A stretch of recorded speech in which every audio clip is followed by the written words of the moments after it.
اسلام میں عید کا آغاز حضرت انس بن مالک رضی اللہ تعالیٰ عنہ فرماتے ہیں کہ قدم رسول اللہ صلی اللہ علیہ وسلم المدینہ کہ نبی کریم صلی اللہ علیہ وسلم مدینہ تشریف لائے،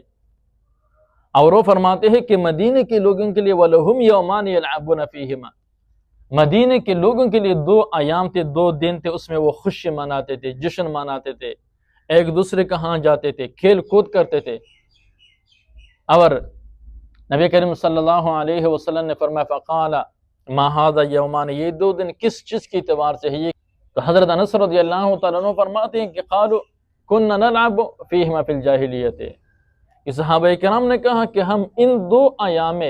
جاہلیت کے دور میں، جاہلیت کے ایام میں ہم کھیل کود کرتے تھے،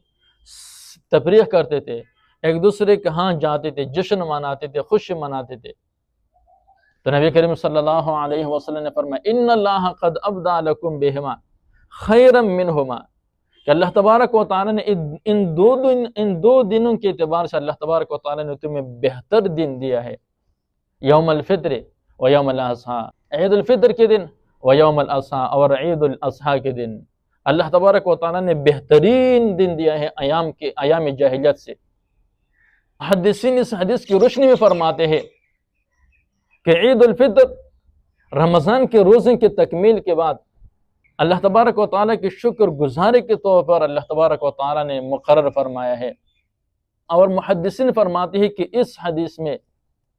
جاہلیت کی خوشی اور اسلام کی خوشی کا فرق واضح کیا ہے کہ اسلام کی خوشی کا مقصد کیا ہے اور جاہلیت کی خوشی کا مقصد کیا ہے۔ جاہلیت کی خوشی کا مقصد صرف کھیل کود اور تفریح ہے،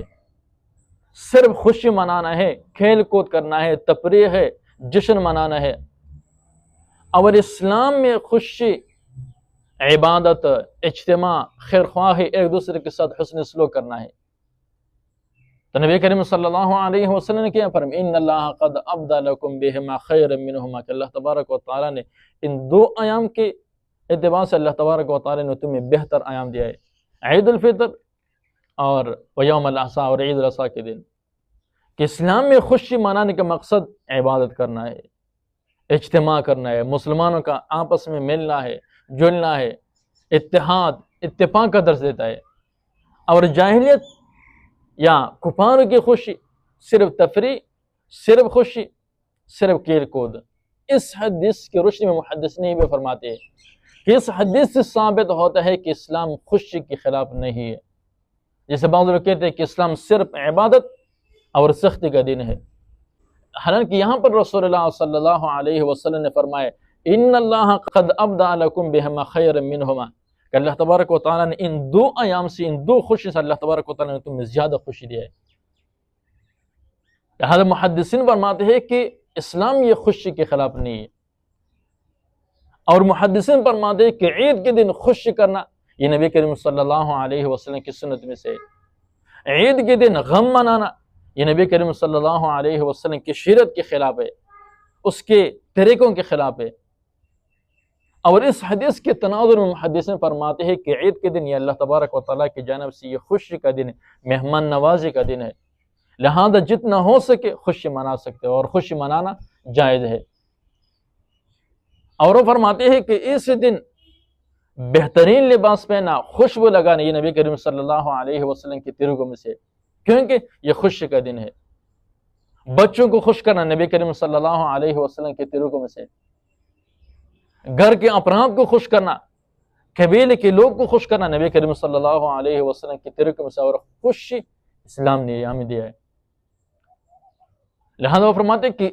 محدثین فرماتے اس حدیث کی روشنی میں فرماتے کہ عید کے دن یہ خوشی کا دن ہے، اور اسلام نے ہمیں خوشی کا حق دیا ہے، خوشی منانی چاہیے۔ اور محدثین اس حدیث کی روشنی میں فرماتے، حضرت حافظ ابن حجر عسقلانی رحمۃ اللہ علیہ فرماتے کہ اس حدیث کی روشنی میں، اس حدیث سے یہ ثابت ہوتا ہے کہ اسلام نے کفار کے تمام تہواروں کو، تمام جشنوں کو، تمام منانے کے دن کو اسلام نے ختم کر کے اور اسلامی تہوار مقرر فرمائے ہیں۔ امام ابن تیمیہ رحمۃ اللہ علیہ فرماتے ہیں کہ اس حدیث سے یہ ثابت ہوتا ہے کہ کفار کے تمام تہواروں کی مخالفت کرنا لازم اور ضروری ہے، اور مسلمانوں کی ایک الگ تشخص کی دلیل ہے۔ کہ مسلمانوں کا تہوار یہ یہود و نصارہ سے الگ ہونا چاہیے، مسلمانوں کے طرز زندگی یہ کفار و نصارہ سے الگ ہونا چاہیے۔ امام نبوی رحمۃ اللہ علیہ فرماتے کہ اس حدیث سے یہ ثابت ہوتا ہے کہ عید کے دن خوشی کھیل کود یہ جائز ہے، بشرطے کہ وہ حلال ہو، جائز ہو، حرام نہ ہو۔